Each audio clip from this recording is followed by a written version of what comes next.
Olá, boa tarde, seja bem-vindo ao quadro Sala de Entrevista do portal da TV Assembleia. E hoje, de maneira muito especial, nós vamos bater um papo com o deputado federal Márcio Gerg, presidente também do PCdoB do estado do Maranhão. E vamos falar muito sobre a intensidade das atividades parlamentares desenvolvidas pelo deputado em Brasília. O senhor já chegou e com a corda toda tem participado ativamente das principais pautas do Brasil, pautas da hora, como a reforma da Previdência, a questão do centro de lançamento de Alcântara. Mas antes de mais nada, é uma satisfação tê-lo aqui na TV Assembleia, deputado.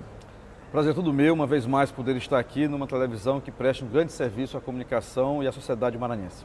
Começo falando com o senhor sobre reforma da Previdência. A gente estava conversando, inclusive, em off, ainda há pouco, e ontem o ministro Paulo Guedes teve uma reunião com cerca de 30 empresários da Fiesp. E lá ele garantiu, baseado não sei o quê, que em 60 dias a reforma da Previdência estará aprovada.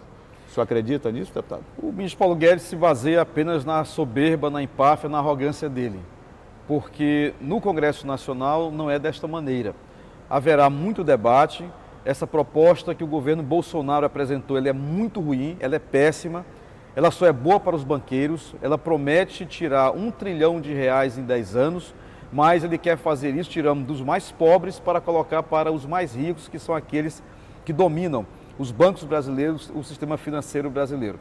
Então há muito debate a ser feito, a sociedade não vai ficar parada assistindo a uma destruição da Previdência Social, a destruição do regime de solidariedade intergeracional, a destruição do regime de repartição, que confere justiça àqueles que deixam após um longo período de trabalhar e precisam da proteção da sociedade. Do jeito que está, é uma injustiça social. É uma injustiça social, ou seja, é como se você transportasse para o âmbito de uma nação aquelas responsabilidades que você tem dentro de casa. Todos nós, num dado momento de nossas vidas, passamos a cuidar mais daqueles que cuidaram da gente a vida inteira. Os nossos pais, às vezes os nossos avós. Por que na vida em sociedade esse princípio tão humano precisa ser rasgado, destruído, aniquilado? É isso que está em questão na reforma da Previdência. A Previdência precisa ser reformada? Precisa, mas não pode ser destruída.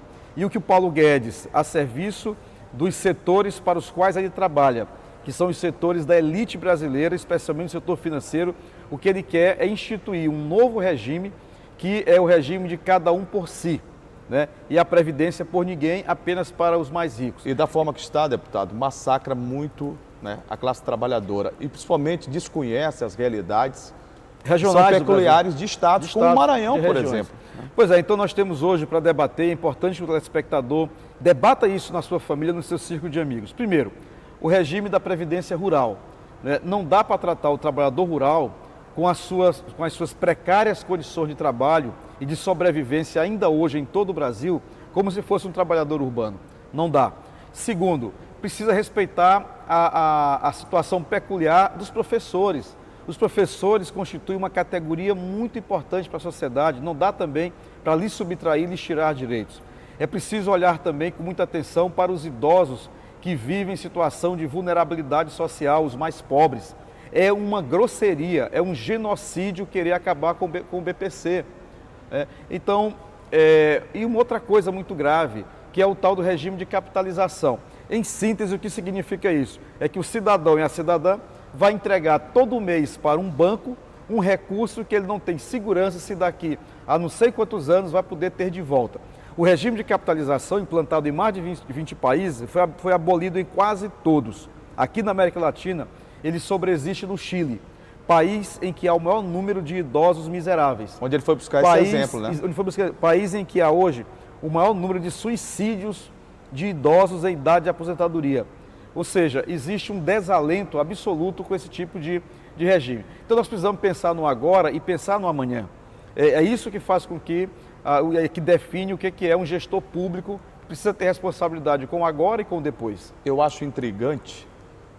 Eu tenho visto o senhor discutindo, inclusive, em Brasília, em audiências no estado do Maranhão, por onde o senhor tem percorrido, e o senhor levanta sempre a voz para destacar que se fala muito em quebradeira da Previdência, mas o governo federal nem aceita discutir a possibilidade de reaver aquilo que grandes conglomerados tiraram da Previdência, que deixaram de pagar, e que deles não é cobrado isso, é outra face cruel desse debate que o Bolsonaro quer nos obrigar a engolir goela adentro. E é inaceitável. Veja, por exemplo, esse tema que tu colocas aqui com muita propriedade. Se a gente fosse juntar hoje tudo que é devido ao Estado brasileiro, daria de prover, garantir a Previdência. Mas o problema da Previdência é, antes de tudo, um problema da economia.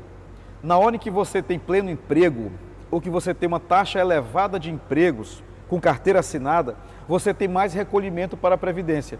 E na medida em que você recolhe mais para a Previdência, você diminui ou até zera o déficit da Previdência. O problema da Previdência hoje é, sobretudo, um problema da economia. Não é a Previdência que vai resolver a economia. Só a economia funcionando bem pode resolver a Previdência. E o que temos no Brasil de agora? Nós temos um Brasil que completa já 5 meses de governo sem que o presidente da República tenha tomado uma iniciativa adequada a um presidente da República. É uma balbúrdia só o governo do seu Bolsonaro. Um governo que é dirigido por um maluco dos Estados Unidos, um tal de Olavo de Carvalho, que apareceu aí dos astros para falar bobagem no Brasil. O guru dele, né? O guru dele.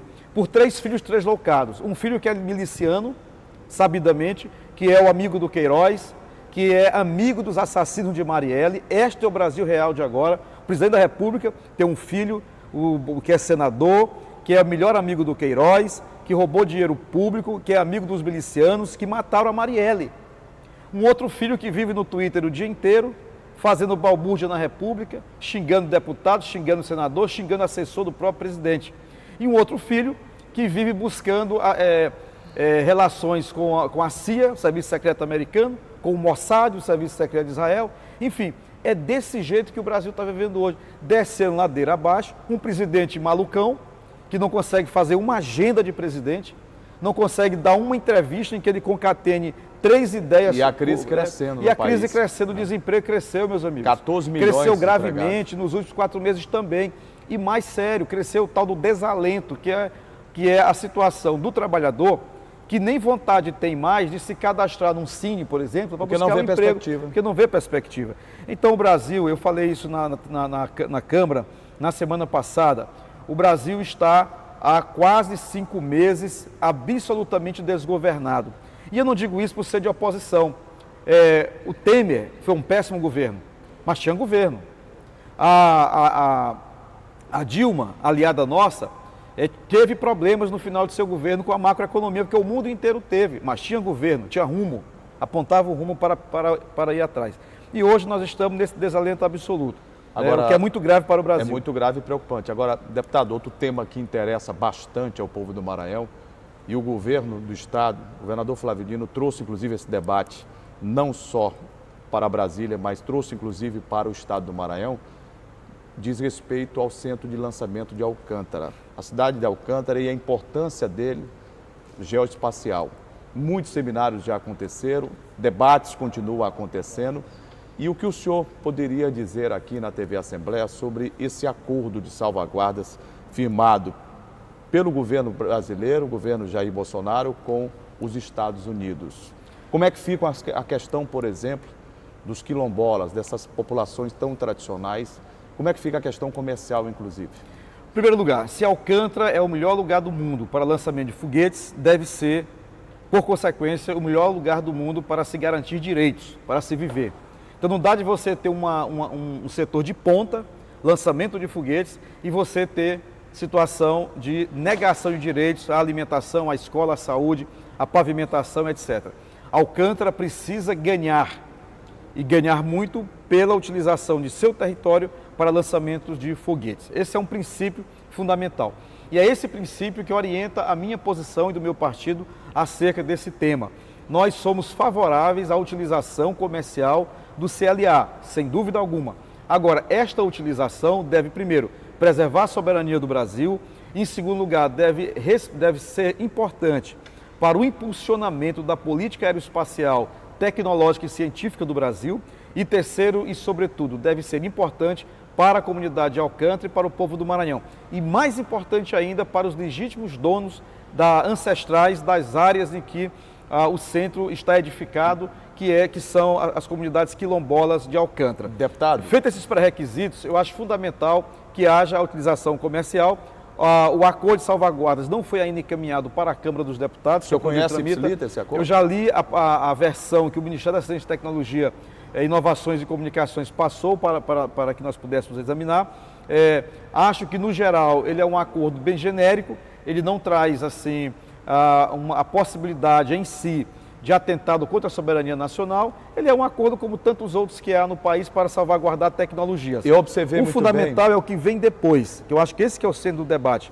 A utilização comercial que pode vir depois, ela tem que estar associada ao respeito ao direito dos quilombolas de Alcântara e também à obtenção de dividendos financeiros para o desenvolvimento da cidade e da região. Deputado Márcio Gerro, eu observei muito bem no seminário que aconteceu aqui em São Luís, proposto pelo governo Flávio Dino, que esteve, inclusive, presente o ministro, né, da Ciência e Tecnologia, Marcos Pontes, e o governador disse que era importante a abertura comercial, sim, mas por que não uma ampliação dela, não só para os Estados Unidos, mas para outros países também que usam a mesma tecnologia, ou uma tecnologia, né, aproximada daquilo. Os Estados Unidos é a ponta, mas existem outros países que também trabalham a questão espacial. O senhor comunga com esse pensamento? Sim, o Brasil tentou um acordo com a Ucrânia. Foi inclusive organizada uma binacional, a Cyclone Space, que infelizmente não deu certo por problemas da Ucrânia e por problemas do Brasil. O governo brasileiro hoje diz que o seu ministro Marcos Pontes, que está buscando um acordo dessa maneira também com o Japão. Mas é importante alargar. Agora, isso depende mais, não depende intrinsecamente, diretamente do acordo, deste acordo. Depende da atitude política do governo brasileiro de buscar outros parceiros no amplo mercado aeroespacial. E o Brasil está fechado mundial. Só para os Estados Unidos? Nesse momento, o Brasil não. Isso é grave, porque a situação conjuntural do Brasil faz com que o Brasil, neste momento, tenha uma política de lamber as botas dos Estados Unidos, o que nunca antes houve na história do Brasil. Os Estados Unidos são um país, como o Brasil é também um país. O presidente da República Brasileira foi para os Estados Unidos já 2 vezes, está vindo ao Nordeste pela primeira vez, mas já foi aos Estados Unidos 2 vezes. E nas 2 vezes que foi para bater continência para a bandeira americana, foi para repetir bobagens que o presidente Trump recorrentemente expressa. E agora foi até para, sem agenda, visitar um ex-presidente. Até a questão do visto para o brasileiro entrar nos Estados Unidos é complicado, mas eles podem chegar aqui e vieram. É uma dificuldade de nós brasileiros entrarmos nos Estados Unidos. O norte-americano, o estadunidense, é só dizer, olha, eu sou dos Estados Unidos que está entrando no Brasil. Com a maior facilidade. É um absurdo, é a política diplomática de vassalagem, que isso empobrece o Brasil, isso envergonha o Brasil. Quer dizer, nós temos um país muito grande, nós somos um país muito importante, um país muito bonito. Nós temos que nos recompor para o mundo. Veja, por exemplo, o que era o Brasil quando o presidente Lula era presidente da República, que o Barack Obama dizia, este é o cara, que os presidentes europeus o saudavam, que o Brasil estava erguido perante a diplomacia mundial. E agora o que nós vemos é um Brasil... A situação da economia, chegamos à oitava. A economia, exatamente. E agora o que nós vemos é o país em que o presidente da República chega nos Estados Unidos e vai visitar o serviço secreto dos Estados Unidos. O que faz com que alimentem em todos nós a desconfiança de qual foi o papel da CIA na última eleição presidencial do Brasil. Aí ele vai para Israel e visita o Mossad, o serviço secreto de Israel. Quer dizer, que tempos vivemos, que governo nós temos, quer dizer, é tudo isso junto que faz com que a gente precise ter muita mobilização social, muita atitude dentro do Congresso Nacional para conter, pelo menos, as maluquices do governo Bolsonaro. Deputado Márcio Gerro, o Brasil, um país subdesenvolvido, com problemas graves, de uma educação precária, sem rumo, e houve recentemente uma decisão do governo federal que deixou em pânico as universidades federais e os institutos federais do Brasil. O contingenciamento, que na verdade é um corte, na ordem de 30% anunciado, mas na prática tem se verificado 38%, 40%, nem se sabe na verdade qual é o real. Se sabe que o dinheiro vai faltar. A Universidade Federal do Maranhão, a qual o senhor é egresso, foi inclusive professor da Universidade Federal do Maranhão do curso de Comunicação Social, já anunciou, a reitora Anaí Portela, que neste segundo semestre, com esse corte do custeio, não terá como manter, né, a universidade funcionando bem. Qual é a opinião do senhor, o que o senhor tem feito em Brasília para demover essa história maluca de cortar recursos da educação brasileira? José, a história é maluca mesmo. Primeiro, uma explicação técnica.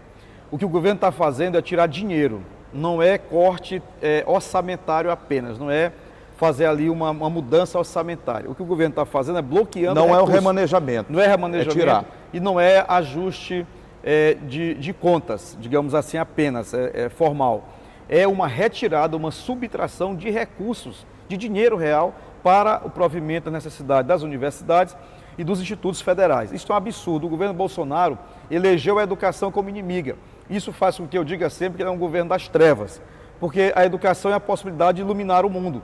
Não há civilização que tenha se desenvolvido sem investimento em educação, em lugar nenhum do planeta. Não há na história do mundo. Não há na história do mundo. E aqui a gente vê um presidente da República que mira o setor educacional. Vai para cima das universidades, dos institutos federais, corta bolsas de pós-graduação e de pesquisa. Eu apresentei um projeto de lei exatamente para proibir o governo brasileiro de cortar bolsas, porque veja, você tem um estudante desenvolvendo uma pesquisa de ponta, aí de repente ele recebe a notícia pelo jornal que a bolsa dele acabou, portanto aquela pesquisa que ele já está investindo há 5, 6, 10 anos, vai se acabar. É um prejuízo, é grave para a sociedade brasileira, é para o desenvolvimento do país. Então nós estamos lutando muito dentro da Câmara, aí também muitos companheiros no Senado, para poder rever. Inclusive na Câmara, nós estamos em obstrução, ou seja, nós estamos nos negando, nesse momento, a votar, exatamente para fazer com que o governo reveja. O governo já cedeu um pouco, recuou um pouco, mas precisa recuar mais. E as manifestações do dia 15 mostraram a sociedade brasileira, especialmente a juventude estudantil, de pé em defesa da educação. E dia 30 eu acho que nós teremos muito mais gente nas ruas do Brasil dizendo que a educação é uma prioridade, exige, merece e tem que ter respeito do governo federal.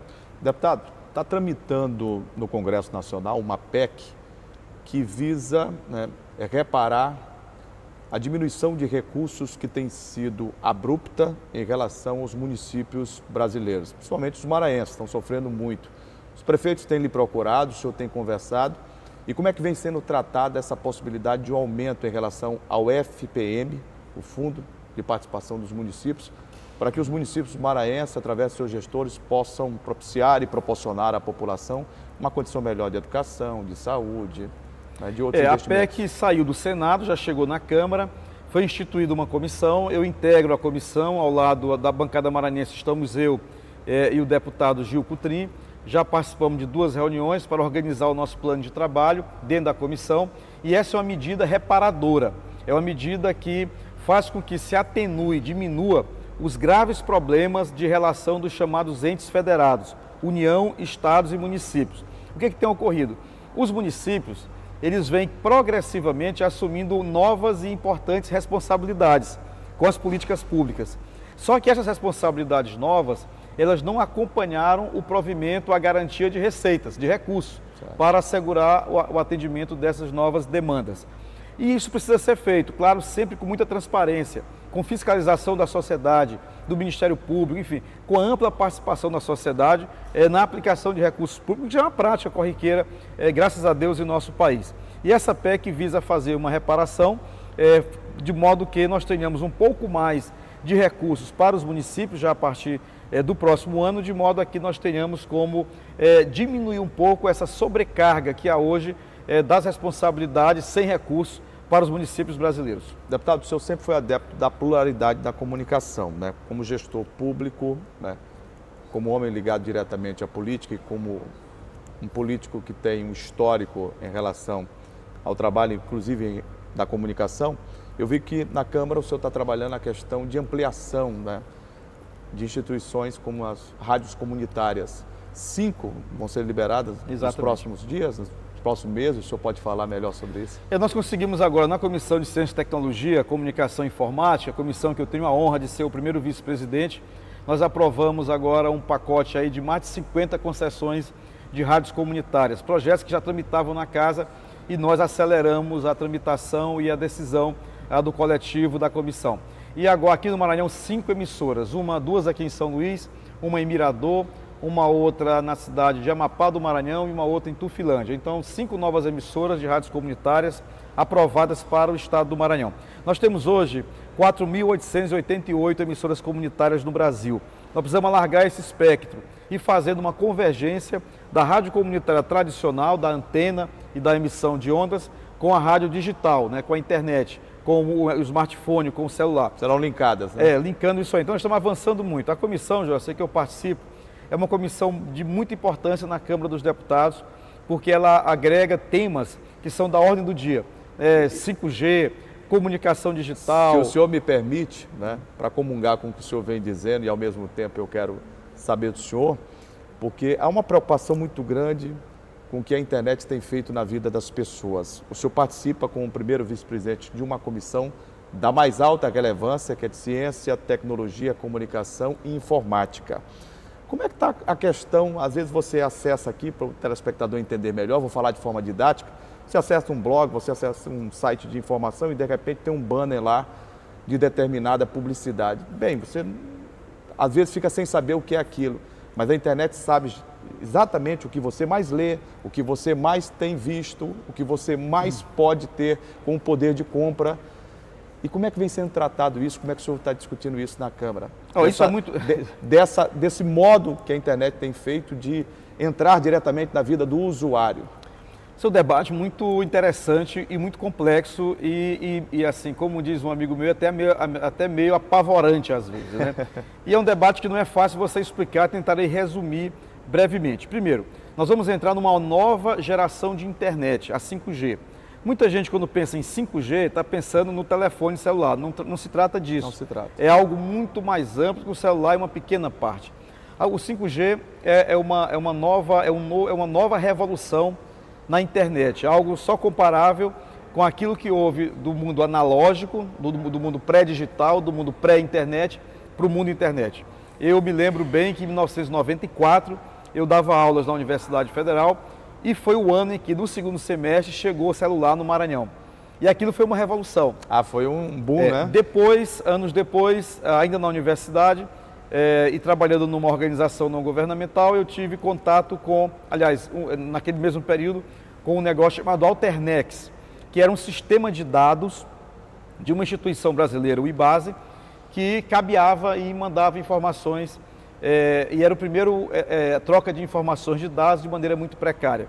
Aí depois vieram os e-mails, aí depois vieram os mensages. E hoje você tem esse mundo do WhatsApp, em qualquer lugar. Hoje já ficou para trás. Já ficou para trás, mensagem, tudo, Orkut, não sei, tudo já ficou sepultado para trás.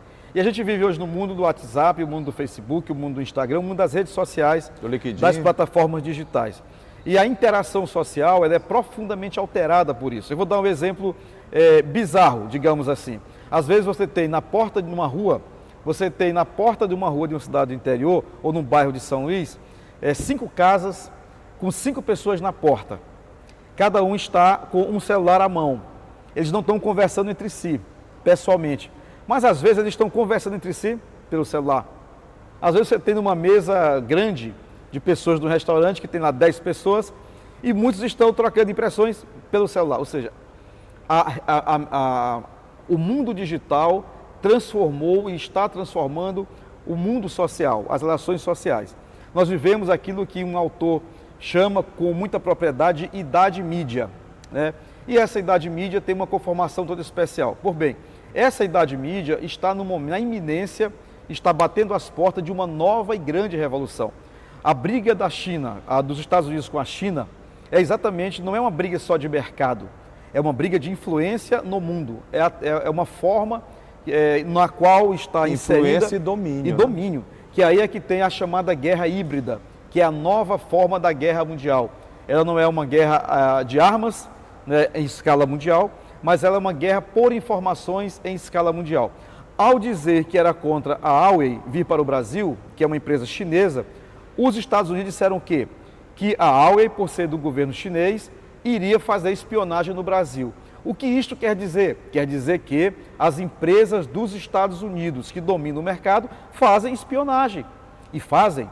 Se o senhor entrar num site e manifestar gosto por alguma coisa, um produto, uma diversão, daqui a pouco, sem você ter pedido, aparecerá no seu WhatsApp e seu consentimento. Aparecerá no WhatsApp, no Instagram, aparecerá, sobretudo, no seu e-mail, a oferta de um produto ou de um serviço adequado àquilo que você manifestou há pouco numa outra plataforma. Então, é esse mundo todo que está em debate na comissão também. É um debate, como eu falei, complexo, difícil. Eu tenho me dedicado a esse debate porque se dá importância estratégica. Complexo, difícil e novo, né? E muito novo.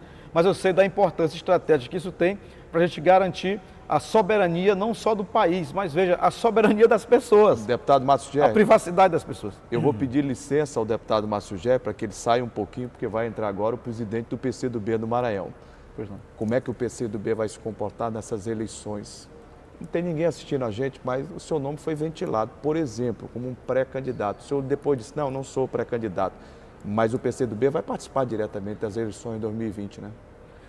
Exatamente. Até pela expansão que ganhou, né, nos últimos anos, inclusive pelo maior número de prefeitos que fez ou apoiou em todo o estado do Maranhão. O partido tem uma responsabilidade com o Maranhão muito acentuada e visível, né? Nós governamos o Maranhão, o governador Flávio Dino é um governador reeleito, realiza um processo fantástico que combina mudanças com renovação, né, com a geração de oportunidades, com oxigenação da política maranhense. A política maranhense nunca teve tantas aberturas de possibilidades como tem agora. Graças a quê? A essa alternância de poder que houve e ao método de governança do governador Flávio Dino, que é um método marcado pela democracia, pela pluralidade e pela concepção de arco de alianças amplo. Então, o governador Às vezes Flávio isso não traz problema não, deputado? O governador Flávio Dino foi eleito com 16 partidos. Os 16 partidos hoje, como a democracia recomenda, determina, participam do governo. Então isso não traz problemas que sejam insanáveis, insolúveis. Traz sempre problemas, mas é muito melhor ter problemas na democracia plena, com a frente ampla, com condições de tocar um programa de desenvolvimento, do que você não ter problemas e não conseguir fazer nada. Eu vou dar um exemplo do esporte. Uma vez o Tele Santana foi questionado. Tele, o que você vai fazer? Tem Zico, tem isso, tem aquilo, tal, para jogar, são tantos jogadores, como é que você vai escalar? Ele disse, o problema é não ter. Exatamente. Então, é isso hoje que se conta o PCdoB, são então, muitas opções. Mas o PCdoB tem uma agenda. Nós fizemos uma reunião com a presidente nacional do partido em São Luís, exatamente para alinhavar os passos iniciais do nosso projeto eleitoral para 2020. Reunimos também com nossos prefeitos e vice-prefeitos, vamos reunir brevemente com todos os nossos vereadores, com os presidentes municipais, vamos alargar o partido em todo o Maranhão, fecharemos o ano, ou no máximo até o dia 31 de janeiro do próximo ano, com diretórios do PCdoB nos 217 municípios do Maranhão. Em todo o Maranhão. Nossa meta é disputar com candidaturas próprias, em aliança com outros partidos, mas tendo o nome do PCdoB, em 120 municípios do estado. É a nossa conta de agora, em 2016. Entre esses 120 municípios, São Luís está inserido. Em 2016, nós disputamos em 105. Claro, São Luís é a nossa capital. Nós tivemos uma importância grande, nosso partido, na eleição do nosso querido amigo prefeito Edivaldo Holanda Júnior, em 2012. Tivemos um papel também importante na eleição de 2016, na reeleição do Edivaldo Holanda Júnior, e temos, portanto, legitimidade para participar desse processo eleitoral de 2020. Claro, é um processo que quem deve conduzir nosso campo de alianças é o prefeito Edivaldo Holanda Júnior, porque ele é o prefeito reeleito, nosso líder principal em São Luís, e o nosso governador Flávio Dino, que é o nosso líder principal no Maranhão. Então, eles dois, no PCdoB e PDT, vão fazer esse debate, puxando também para o debate os outros aliados. Nós temos aí o DEM com o Neto Evangelista, que é pré-candidato também. Nós temos o Bira do Pindaré no PSB, que é aliado também. Nós temos o radialista Gesael, que também é pré-candidato e é do nosso campo de alianças. Enfim, acho que não esqueci de ninguém. Nós temos os dois nomes do PCdoB, o deputado Rubem Júnior, o deputado Duarte Júnior. Nós temos o nosso vereador Osmar Filho. Enfim, nós temos aí um leque de pré-candidaturas, nós vamos debater e, pelo consenso progressivo, nós vamos encontrar um bom caminho. O nosso objetivo principal, nossa meta a ser alcançada é de novamente ganhar as eleições em São Luís, manter o Maranhão em parceria com a cidade de São Luís, para que a gente possa, apesar da grave crise brasileira que castiga o Maranhão, que castiga São Luís, continuar com um plano de obras e de serviços que melhora as condições de vida em nossa querida capital. Eu tive o prazer de conversar aqui no quadro Sala de Entrevista do portal da TV Assembleia com o deputado federal e presidente do PCdoB no estado do Maranhão, Márcio Gerri. Deputado, muitíssimo obrigado pela presença, sucesso na sua atividade parlamentar e à frente também do Partido Comunista no estado do Maranhão. Muito obrigado, agradeço, em muita luta porque o Brasil merece, em muita luta porque o Maranhão também merece continuar no rumo certo, como tem feito o nosso governador Flávio Dino. E este Sala de Entrevista foi especial. Obrigado pelo carinho da sua honrosa e sempre indispensável audiência. E até a próxima.